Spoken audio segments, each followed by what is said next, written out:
नमस्कार मित्रांनो आणि तुम्ही जितके लोक मला बघून राहिले त्यासाठी खूप खूप धन्यवाद. मी आज काही बुकाबद्दल बोलणार आहे, जसं चिंता छोडो और सुख से जियो हे बुक. लोकव्यवहार डेल कार्नेगी, आणि हे पण बुक डेल कार्नेगीचीच आहे. आणि ॲटॉमिक हॅबिट हे बुक इतके जोरदार आहे. जसं मला म्हणायचं आहे की जसं आपण चिंता छोडो ह्या बुकात खूप बढिया कथन सांगलं गेलं आहे की तुम्ही चिंता करता आणि सगळ्यात मोठा प्रश्न आहे, तुम्ही कंटिन्युअसली चिंता करता. आता मी आत्ता सकाळचे वाजलेले आहेत 3 आणि आत्ताच्या टाईममध्ये सगळेजण झोपून आहे. पण आपला अवचेतन मन काम करत आहे. ठीक आहे. चेतन मन झोपून आहे. याला क्वांटम जंप पण म्हणू शकता तुम्ही. ठीक. तर जो आपला ब्रेन आहे हा कंटिन्युअसली चालत राहते. ठीक आहे. आणि आपले श्वासोश्वास बी कंटिन्युअसली चालत आहे. तर मला म्हणायचं आहे की आपला चेतन आणि आपण चेतन मन म्हणून अवचेतनमधील कोणत्याही गोष्टी टाकतो. जसं चेतन मनमध्ये आपण काय राहतो की कोणत्याही गोष्टीची हॅबिट लावतो आपण. ठीक आहे. हॅबिट बुक आली. तर आपण कोणत्याही गोष्टीची हॅबिट लावतो, तर ते निरंतर आपण ते हॅबिट इम्प्रूव्ह करतो. पण त्याच्यात 1 दिवसाचा बी गॅप नाही आला, तर आपण ते 1 दिवसाची ग्रोथ करत राहतो. जसं ॲथलीट लोकं जे गेम खेळतात त्यांची तेही बघा, त्यांनी कंटिन्युअसली आपल्याला ग्रोथ करत राहतं. तर चिंता आणि लोकव्यवहार आणि ॲटॉमिक हॅबिट हे 3 असे बुकं आहे, जे तुम्हाला त्या स्तरावर घेऊन जातात. जसं लोकव्यवहार. लोकव्यवहार बुक अशी आहे, जे समोरच्याच्या नजरिया समजायचे आहे. कधीच कोणाची आलोचना नाही करायची आहे. कधीच कोणाची म्हणजे समोरच्याची रुची समजायची आहे. आणि तुम्हाला तुम्ही how to win and influence people तुम्हाला समजेल. चिंता छोडोमध्ये काय सांगलं गेलं आहे, जेव्हा तुम्ही कोणत्याही गोष्टीची चिंता करता, तर तुम्ही एकाग्रता सोडता. एकाग्रता सुटलं तर तुम्ही दुसऱ्याजवळ म्हणजे चिंता करतात कधीही. तर चिंता कशा पद्धतीनं करतो आपण? एक तर पास्टची नाही तर फ्युचरची. पास्ट जो गेला ते चिंता करून काही फायदा नाही आहे आणि ते कंटिन्युअसली ते विचार करत राहतो आपण, तर आपला जो मेंटल स्थिती आहे ते निरंतर खाली पडत राहते. आणि फ्युचर जो येणार नाही. ठीक. तर ह्या दोन्ही दरवाजाला अगर साखळीनं या लोखंडाच्या याच्यानं लॉक लावून टाका आणि वर्तमानमध्ये जगायचा प्रयत्न करा. कारण की आपण एक तर पास्टमध्ये राहतो नाही तर फ्युचरमध्ये राहतो, पण प्रेझेंटमध्ये आपण कधीच नाही राहत. जेव्हा आपण प्रेझेंटमध्ये राहायला शिकलो, तर आपला एकाग्रता जास्त होईल. ठीक. आणि मला म्हणायचं आहे की जसं एकाग्रता झाली, तर कन्सिस्टन्सी, अनुशासन इतकं जबरदस्त पाहिजे तुमचं, की डेली तुम्हाला एकच गोष्ट करायची आहे. त्याच्यानं काय होणार, जसा आपला फ्लाइट टेक ऑफ होते. ठीक आहे. टेक ऑफ झाल्यावर त्याची आला तो म्हणजे स्टार्टिंगचे तर काही दिवस तर बहुत जास्त उत्साही राहते आणि टेक ऑफ करणंच सगळ्यात मोठी गोष्ट आहे. म्हणजे झाला तो. ठीक आहे. उडाला. त्यानंतर 1 डिग्री बी त्याची चेंज झाली. ठीक आहे. हा 1 डिग्री अशी चेंज झाली तर तो कुठल्या कुठं पोहोचू शकते. तर 1 डिग्री बी तुमची चेंज नको होऊ द्या. जेव्हा तुम्ही कोणतीही गोष्ट तुम्ही करून राहिले कन्सिस्टन्सली, तर ते बिलकुल निरंतर राहिली पाहिजे तुमची गोष्ट. भटकली नाही पाहिजे. जेव्हा तुम्ही कोणतीही गोष्ट आता भटकतो म्हटलं, 1 डिग्री बी अशी चेंज झाली, तर तो कोणत्या दुसऱ्या डायरेक्शनमध्ये जाते. जसं आता गेला दुसऱ्या डायरेक्शन. मग ते डिग्री बिलकुल सेम पाहिजे. तर तुम्हाला तुमच्या टार्गेट फोर क्लिअर पाहिजे.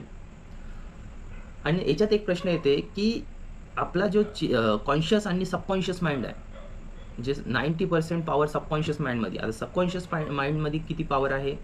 जो आपण जन्मलो आणि मृत्यूच्या आखरी श्वासापर्यंत तो आपले श्वास चालवते. जेव्हा जन्मलो तेव्हापासून श्वास चालूच आहे. ना तुम्ही याला कंट्रोल करताय. कंट्रोल करून बघा तुम्ही. मी तर म्हणतो कंट्रोल करून बघा. श्वास काही वेळासाठी थांबवून बघा. लंबी श्वास घ्या आणि काही वेळ थांबवा. तुमची रोम अशी बोंबलणार का श्वास घे, घे, घे, घे भावना. तर मला म्हणायचं आहे, जेव्हा आपण श्वासाला नाही थांबू शकता, हृदयाला नाही थांबू शकता. ठीक आहे. त्याजवळ आपण जेव्हा म्हणजे हर सेकंड तो चालतंय. हर सेकंड जेव्हा आपण झोपून पण आहो ना, तेव्हा पण तो चालतंय. धडकत आहे हृदय. तसंच मला म्हणायचं आहे, जेव्हा आपण बुक आपण म्हणजे रीड करत आहोत आणि त्यातला काही कॉन्सेप्ट समजत आहोत. जसं लोकव्यवहारमध्ये काय सांगलं गेलं आहे, की लोकांची रुची समजा. जसं एक तुम्हाला कथन सांगतो, की एक सेलिब्रिटी होता. तो हॉटेलमध्ये गेला होता. ठीक आहे. आणि हॉटेलमध्ये त्याला मिनिमम एक रूमच्या भाडा जवळपास 3,000 राहते. पण हॉटेलवाल्यानं काय केलं, त्याला 10,000 देऊन दिलं, की 10,000 तू आम्हाला पे कर. आणि त्याच्या दुसऱ्या दिवशी काय बोलते हे होता, म्हणजे प्रोग्राम होता. तो प्रोग्राम इतका जोरदार होता की म्हणजे आता काय करायचं बा, आहे का नाही. तर काय करायचं, तर तो 10,000 मागला होता हॉटेलवाल्यांना. तर एक नॉर्मल व्यक्ती असतं तर काय केला असता, तो गेला असता सीधा आणि म्हटलं असता मॅनेजरला का तुला म्हणजे 10,000 कसं वाढवला, आणि झगडला असता आणि तिथून तो निघून गेला असता. पण यानं डेल कार्नेगीचे कोर्स केला होता, लोकव्यवहार. लोकव्यवहार बुकात त्यानं वाचला होता की समोरच्याची रुची समजा. तर त्यानं बी लेटर लिहिला. त्या लेटरमध्ये असं लिहिला की मी पण तुमच्या जागी असतो, हॉटेल मॅनेजर असतो, तर मला पण तुम्ही जे केले तेच मला पण करायला लागलं असतं. ठीक आहे, मी तुमच्या जागी असतो तर मी पण हेच केलं असतो, ते 10,000 मागलो असतो. पण याच्यात तुमचं नुकसान आणि फायदा असं 2 साईड लिहिला, नुकसान फायदा, आणि मधात एक रेष मारली. फायदा फायदा तुम्हाला आहे की तुम्हाला हे पैसे तुम्हाला मिळून जाईल. पण नुकसान हे आहे की माझ्या प्रोग्राममध्ये मीडिया येते आणि अगर मी ना सोडून गेलो रूम, तर ते तुम्हाला लिहिणार की रूम सोडला म्हणून. आणि दुसरी गोष्ट की म्हणजे तुमचा फायदा जितका ॲड देऊन या पब्लिसिटी करून तुमच्या हॉटेलची पब्लिसिटी नाही होणार, तितका मी एका प्रोग्राममध्येच तुमची पब्लिसिटी करून देणार. एवढी पब्लिसिटी की तुम्ही म्हणजे बघा की एवढी पब्लिसिटी तुमची होऊन जाईल. आणि माझ्या प्रोग्राममध्ये हाय लेवलचे लोकं येतात, म्हणजे डॉक्टर, इंजिनियर, लॉयर असे लोकं येतात. ठीक आहे, आणि माझी प्रोग्राम ऐकासाठी. ठीक. तर तुम्ही जे तुमचं नुकसान तुम्ही करू नका. आणि अशा पद्धतीनं लेटर लिहिलं. ठीक. तर साईन मारलं आणि त्याला पाठवलं. तर त्यानं जे 3,000 होते ते पण कमी करून टाकलं त्यानं. तर सांगण्यात तात्पर्य आहे, नजरिया समोरच्याला दाखवासाठी समोरच्याची रुची घेऊन त्याला समजावण्याचा प्रयत्न करा. आणि आलोचना कधीच नको करा. आलोचना हा एक अशी वस्तू आहे जे कोणालाच नाही आवडत. पण तुम्ही एक बघितले असेल, रुचीच्या एक्झाम्पल अगर मेन म्हणलं तर प्राणीमध्ये बघा की म्हणजे कोंबडीला अंडे द्यायला लागतात, गायला दूध द्यायला लागतात. पण कुत्रा एक असा प्राणी आहे जे त्याला तो समोरच्याची रुची घेतात. जसं ओनर आला तर तो बिलकुल त्याच्याजवळ धावत धावत जातात, आहे का नाही, शेपटी हलवत, आणि त्याला खुश करून टाकतात. ठीक. बेडवर झोपते. हां. तर तो काहीच नाही देत. पण तो समोरच्यात रुची घेते. त्यानं कोणत्या प्रकारची मनोवैज्ञानिकची बुक नाही वाचला, पण समोरच्यात जो रुची घेते तो सक्सेस आजच्या डेटमध्ये. सक्सेस इन द सेन्स तो कधी एकटा नाही राहणार, त्याच्या अवतीभोवती सगळे राहणार. ठीक आहे. पण जो समोरच्यात रुची नाही घेत तो एकटा राहील. तर चिंता, ठीक आहे. तर मला म्हणायचं आहे की काही गोष्टी, जसं मी का म्हटलं, चिंता छोडो और सुख से जियो. तर याच्यात आपण चिंता हे अल्सर, हां, आणि डोकेदुखी, आणखी बहुत सारे बिमारी आणू शकते. ठीक आहे. हे ह्याच बुकात सांगण्यात गेलं आहे, ह्या चिंता छोडो, हां, चिंता छोडो. ह्या बुकात हे सांगण्यात येत आहे की तुम्ही जेव्हा तुम्ही म्हणजे करून राहिले कोणत्या गोष्टी, आणि कंटिन्युअसली कोणतीही गोष्ट करत आहे, कोणती म्हणजे विचार करून राहिले. आता विचार आपले केव्हा कोणते चालते आपले, एक तर पास्टचे नाही तर फ्युचरचे. बस त्यांना जंजीर लावून टाका आणि वर्तमानमध्ये जगा. यीशु मसीह म्हणते, जो ख्रिस्त म्हणते की मुझे आज का खाना दो, वो कल की बासी रोटी के बारे में नहीं बता रहा. ठीक है. तो मुझे आज का खाना दो. तो चिंता आपल्याला एकाग्रता आणि सोडते. ठीक आहे. तर मला म्हणायचं आहे की जेव्हा पण आपण चिंता करतो तर आपण दुःखात चाललो. जो पण चिंता करणारा व्यक्ती आहे तो त्यानं स्वतः इतका बिझी करून टाकावा स्वतःला, की निरंतर बिझी राहावं तो. त्याच्यानं त्याची चिंता सुटून जाईल. कारण की मी याच्यात अशा स्टोऱ्या ऐकल्या की चिंता कशा पद्धतीने सुटल्या जाते, चिंता केल्यानं म्हणजे काय होते. आणि आपला मस्तिष्क असा आहे का कधी थकतच नाही. जसं अल्बर्ट आइन्स्टाईनचे तुम्ही मस्तिष्काचं म्हणजे एक गुण बी पाहिला आणि आपल्या गुण पाहिला, तो कधीच नाही थकत होता. 18-18 घंटे काम करेल आणि 18-18 घंटे तो काम करून तिथं म्हणजे तो एक्सपेरिमेंट करत आहे. तर आपल्याला ते विज्ञान समजायला लागेल. ठीक आहे. तर चिंता छोडोमध्ये बहुत से अशा गोष्टी तिथं सांगण्यात आल्या आहे. जसं तुम्ही आणखी एक व्यक्ती होता, त्याला अल्सरची बिमारी होती आणि तो डॉक्टरजवळ गेला आणि जवळ जाऊन तो म्हणाला की मी आता बोटनं समुद्रात जाणार आहे. डॉक्टर म्हणे, कशाला चालला तू, तुझी मौत होऊ शकते, नको जाऊ. कारण की जेव्हा तू जाशील तर कसं होणार की तू समुद्रातच तुला टाकून द्यावं लागेल, हां, आणि तू परत पण नाही येशील. तर त्यानं काय केलं, बोटमध्ये कफन घेऊन गेला स्वतःचा कॉफेट, आणि त्यांना सांगला की जेव्हा पण माझी मौत होणार तर मला बर्फात ठेवा आणि मला गावातच येऊन जाळा. ठीक. तर त्यानं डॉक्टरची नाही ऐकलं. डॉक्टर म्हणे की तू स्वतःचं हे करताय. तर पण त्यानं नाही ऐकला आणि तो निघून गेला. आता ते जहाज एवढा मोठा होता की समुद्राचे लाटा ये, आणि पण तो चिंता सोडून दिला होता आणि बढिया ऐशो आरामची जिंदगी, म्हणजे त्यानं जे जे जिंदगीत नाही नाही केला ते केला तेव्हा. जसं त्यानं अल्कोहोल, सिगार आणि हर प्रकारचे गोष्टी त्यानं केला. तर त्याला नाही का काय झालं, त्याला काहीच नाही झालं. त्याला म्हणजे जे होतं त्याचं अल्सर या काही, तर ते पूर्ण नष्ट होऊन गेलं. हां, तर तो हमेशा हर सेकंड खुश राहिला त्यावेळी. तर कधी पण आपल्याला असं वाटत असेल, की आता आपण झालं रे आपलं, तर तुम्ही नाही का काय करा, एक नाही का ट्रिप काढून या कुठेतरी जाऊन या, खुश व्हा. हर सेकंड तुम्ही खुश राहणार ना, या तर तुम्हाला अ, खूप काही तुमचे बिमारी चालले जाईल. ठीक आहे. तुम्ही अशी संस्था, असे लोक जॉईन करा, जे जे त्यांनी हमेशा खुश राहतात.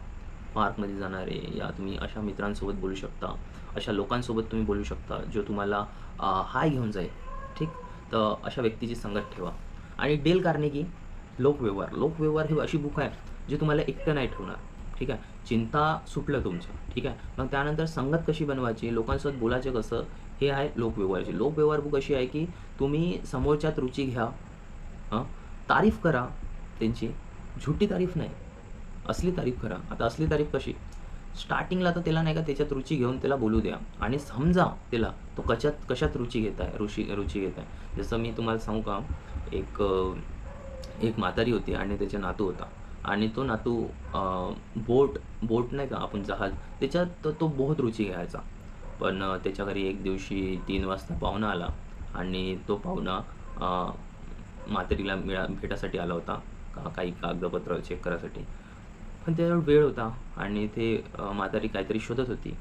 तर तो त्या नातवासोबत ते बोलत होता. तर त्यानं जो ह्या होता नातू, त्याच्यात त्यानं बोटच्याबद्दल बोलला. बोटचे का राहते, कसे बोट्स राहते आणि काय पद्धतीचे बोट्स राहते त्यानं बोलला. आणि जो लहान मुलगा आहे तो त्याला खूप आवडायला लागला त्या माणसाला, कारण की त्यानं त्याच्यात रुची घेतली. तर तो मग 3 वाजताला 4 वाजता चालला गेला. मग काय झालं, ते जे म्हातारी होती तिला म्हटली की तो नातू त्याची बहुत तारीफ करे गेल्यानंतर, की तो खूप चांगला होता, तो म्हणजे समजे हे ते.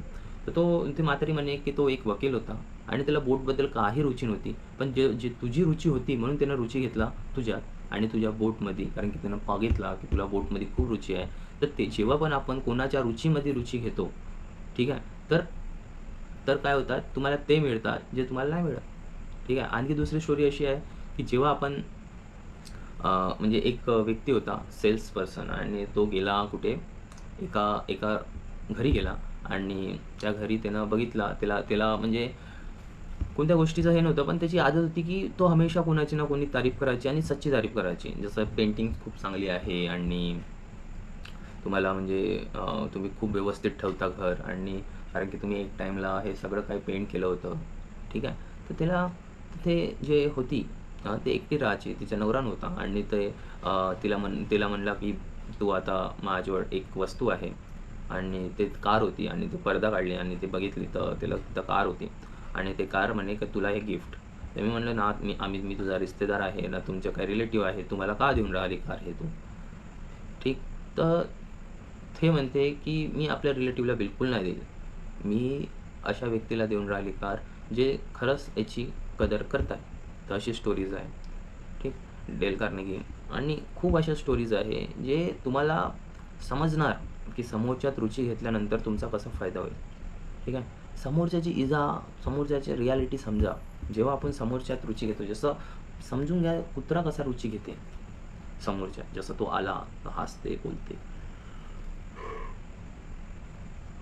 तर जेव्हा आपण अशा गोष्टी करतो, तर काही सायकॉलॉजीनं चाललो आपण, तर बेस्ट राहते. आता जेव्हा आपण काही विकून राहिलो, सेल्स विकून राहिलो, या कोणती गोष्ट आपण विकून राहिलो, तर त्याच्यात हे सगळ्या गोष्टी असणं खूप गरजेचं आहे. चिंता छोडो व सुख से जिओ. चिंता सोडा लागणार. चिंता पकडून तुमचं ना काही झालेलं आहे ना काही नाही, तुम्ही वर्तमानमध्ये जगणं सोडून देता. कारण की वर्तमान सच्चाई आहे. पास्ट आणि फ्युचर हे खोटे आहे. ठीक. तर तुम्ही वर्तमानमध्ये जगले चांगले, तर तुम्ही फ्युचर तर तुमचा ब्राईटच आहे.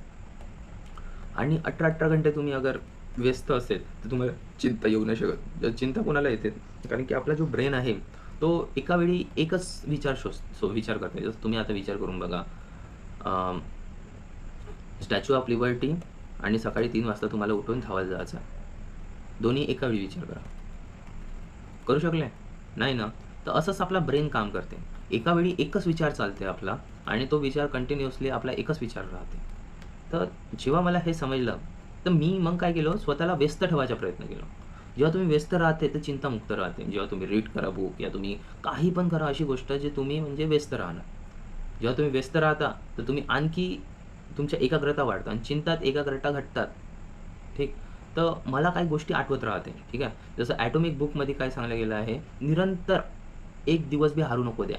कारण की 1 डिग्री तुमची चेंज झाली, कारण की 1 डिग्री चेंज झाली तर तुम्ही तुमचा जो शेड्यूल आहे, तुमचा जो वेळ आहे तुमचं चाललं जाते.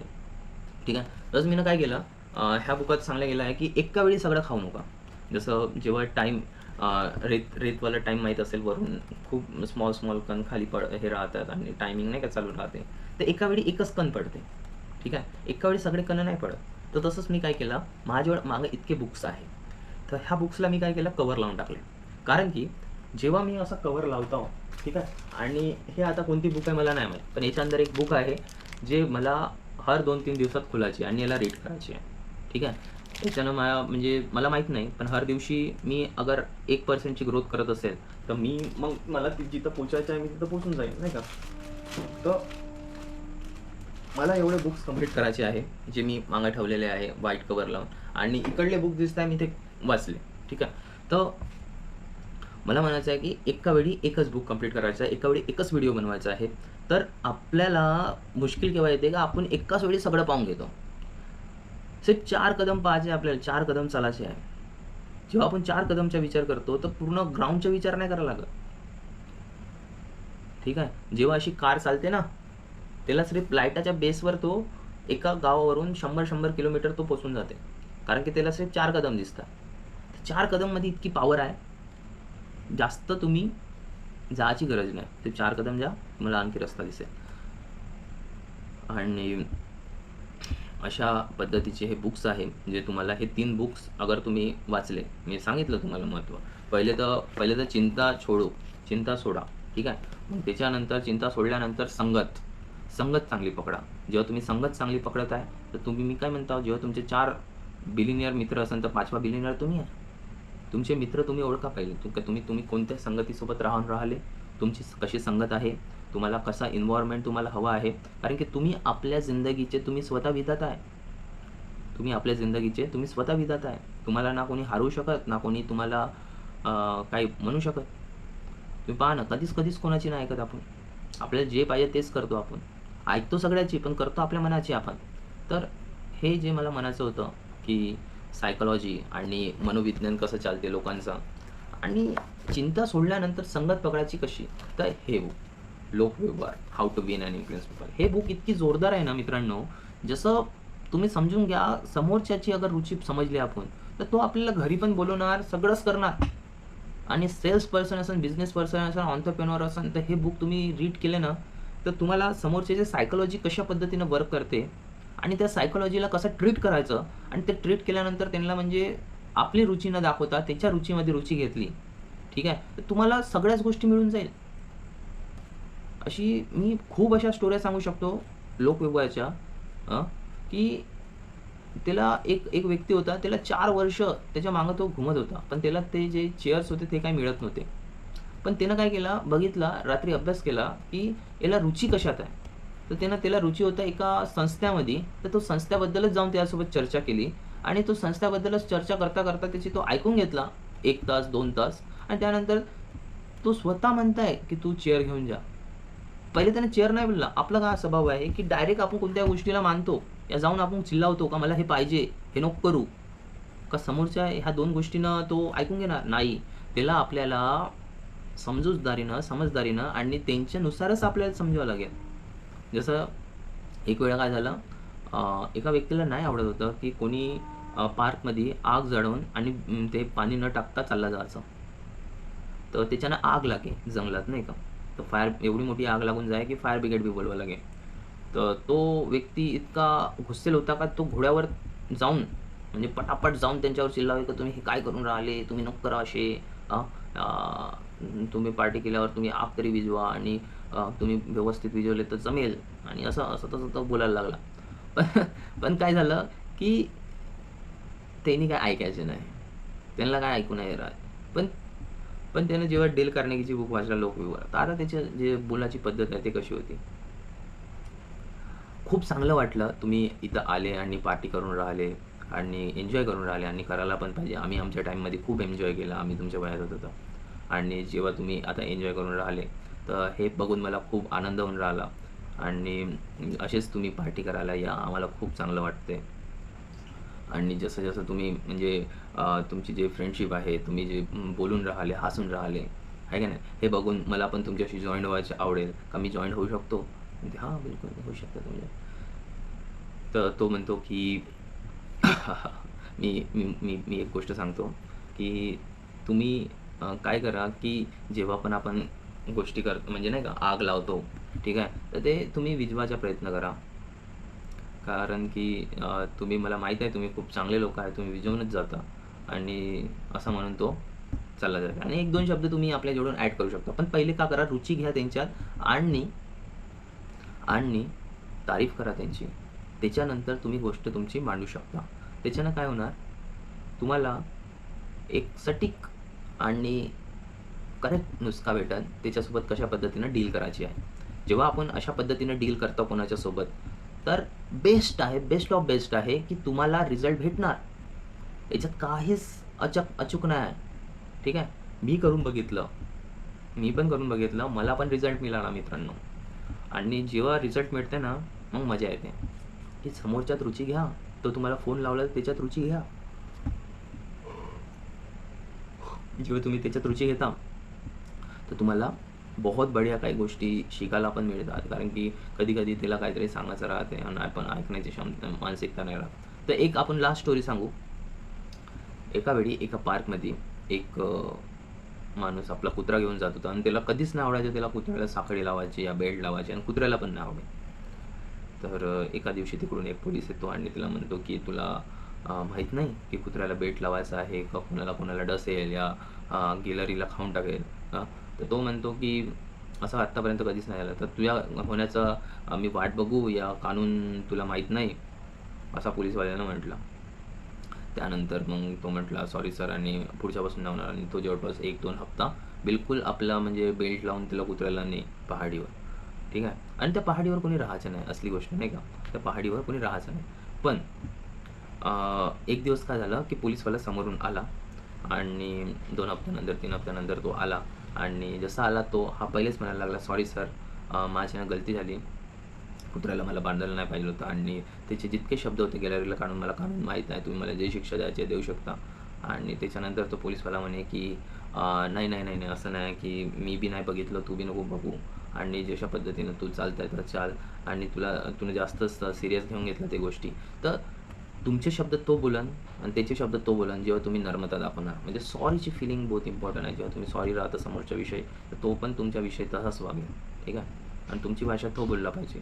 तर अशा पद्धतीनं काही ट्रिक्स आहे, जे ह्या बुकात सांगण्यात येत आहे डेल कार्नेगीच्या लोकव्यवहार बुकमध्ये आणि चिंता छोडो बुक्समध्ये आणि ॲटॉमिक हॅबिट. ॲटॉमिक हॅबिट तर बहुत बढिया आहे कारण की तुम्हाला ते शिकवते की कशा पद्धतीनं आपण काय-काय गोष्टी पकडू शकतो, काय-काय गोष्टी सोडायची कशी. आणि ये आदतें जो ना आप जरा सोच समझ के बनाइए. एक बार सबकॉन्शियस माइंड में बैठ गई तो फिर ये छूटेंगी नाही. तर सबकॉन्शियस माइंडमध्ये काय-काय आपण हॅबिट टाकत आहोत, कशा पद्धतीची हॅबिट टाकत आहोत, कशा पद्धतीनं त्याला म्हणजे देऊन राहिलो कारण की कंट्रोल आपण त्या ब्रेनला देऊन राहिलो. एका टाईमनंतर तो आपला कंट्रोल घेऊन टाकतो. ठीक आहे. तर ह्या गोष्टी मला तुम्हाला शेअर करायचे होते आणि खूप छान वाटलं मला तुमच्यासोबत सांगून आणि बहुतच जास्त मला चांगलं वाटतं जेव्हा तुम्ही तुमच्यासोबत मला बोलताना अशाच व्हिडिओ तुम्हाला आवडत असेल, शेवटपर्यंत बघत असेल तर मी खूप खूप धन्यवाद आहो तुमचा. इथपर्यंत तुम्ही आले आणि व्हिडिओ बघला. करतो व्हिडिओ आणि भेटू अशाच पुढच्या व्हिडिओमध्ये. Bye bye.